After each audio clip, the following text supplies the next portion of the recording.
NVIDIA, Apple, Tesla, what's going on? I'm Dr. Stock. I'm going to talk about it. And if you're in the middle of a cornfield and you hear a woman singing Sweet Child of Mine, it's probably Scarol Crow.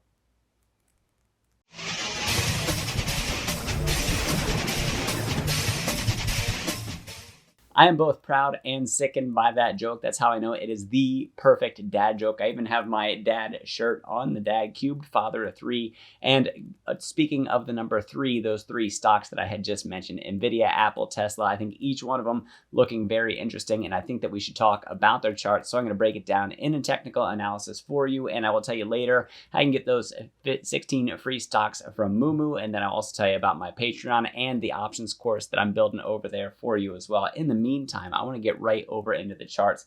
So let's drop that down, pop this up, and the first stock that we are looking at is Apple. So for Apple, where in the world is the bottom of this thing? The bottom of this thing right now is sitting at about 173, although I think that we do have room down to about 170. So if we do see this thing drop down on us, those are the levels that we can look at. And then to the upside from where we're at right now, which is just south of 176, I think that we get up to 177, possibly 180.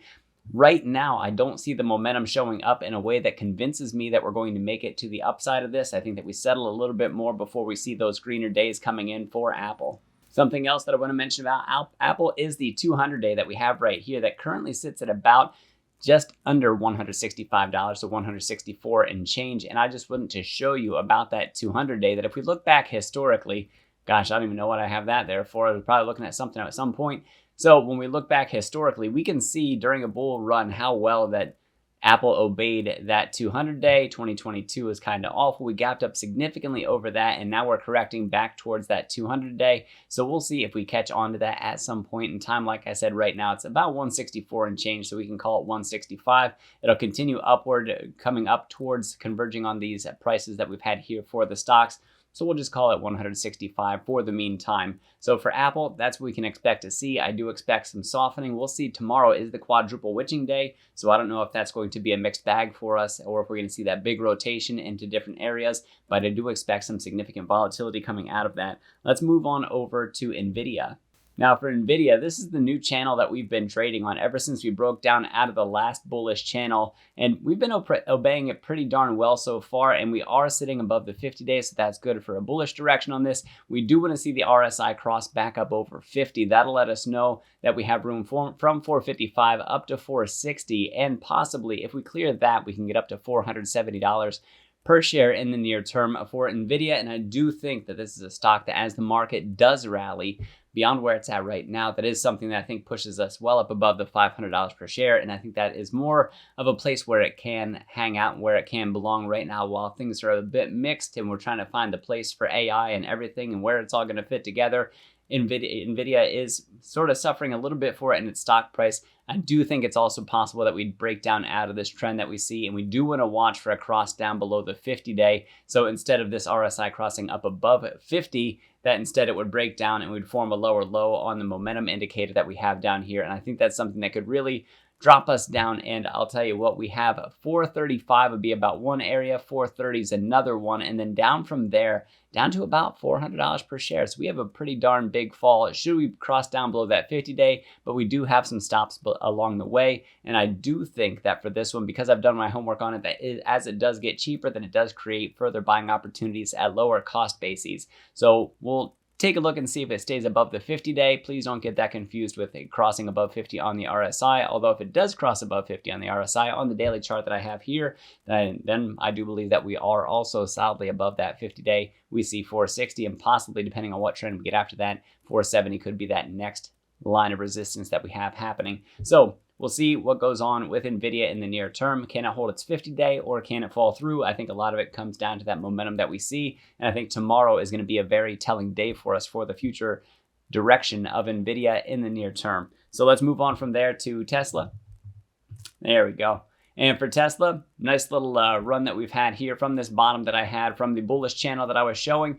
And that was a very interesting point that we had. A lot of confluence happening there between the Fibonacci's, which I actually have on here. You can see it dropped just below the 61.8 line that we have on the Fibonacci's. And you can see just how well it's following the 50. And then here's sort of an in-between place, at least from where I have it drawn right now. However, if I redraw this to be more local, you'll see that it does fall right on the 23.6 from this most recent high to this most recent low that we had. And then we're seeing that resistance show up. Well, what does that mean for the near term? Well, we are currently at resistance about 276, 277 is right there where we can find it. 280 followed by 285 to the upside is what we can look to. And what we want to watch down here for the RSI is if this thing comes up and tags 70 tomorrow, that could be very good for us, that we're going to continue that momentum. And one thing that could break it for us is if we drop down too low towards this 50 line here, dropping us in the bearish direction. And then we know that we could possibly travel further for longer in that direction, especially if we don't just touch it, but if we cross through it, that's going to be really confirmatory that we see some price weakness for Tesla coming up. So I told you I'd tell you about those free stocks from Moomoo. Here's exactly how you get them using that link down in the description of this video. You can get up to 16 free stocks by clicking signing up. The stocks are valued up to $2,000 a piece. Here's your deposit levels. $100 gets you 5 free stocks. $1,000 and $5,000 gets you 15 free stocks, and you get free share Tesla or Google. And I've been using their options trading part of their platform, and I can tell you I've been using it for basic options trading, and advanced options trading has been wonderful. Now, my Patreon, if you want to see what I've been buying and selling, please find that link in the description as well. And also my options course, if you want to learn how to amplify your portfolio and work on some serious alpha. I am developing that course as we speak. So we have 7 videos up right now and more being added each week. So be on the lookout for that should you decide to join that Patreon down below. So for Apple coming up, maybe a little bit of softness. Tesla, I think, still has a little bit of room above it. NVDA, I think, is sort of on that tipping point right now. Do we see 460 or do we see 450? And I think that whichever direction we choose is the direction that we're going to go in for the next few dollars that go along with its stock. So that's what I've been thinking about for those stocks. Get your free stocks by using the link down in the description. Why not take those free shares and get access to a wonderful, very easy to use, very helpful trading platform. And then on top of that, my Patreon videos where you can see my buys and sells, where you can also talk to my community members and talk with me throughout the trading day. And then also that options course made for the very beginner all the way up through advanced trading strategies is what that is going to be fleshed out to be. So might as well snag all of that value while you can. And thank you guys for watching this video. I really do appreciate it. I am Dr. Stock, Doctor of Education. Remember, my friends, that learning is earning, and we'll see you in the next video.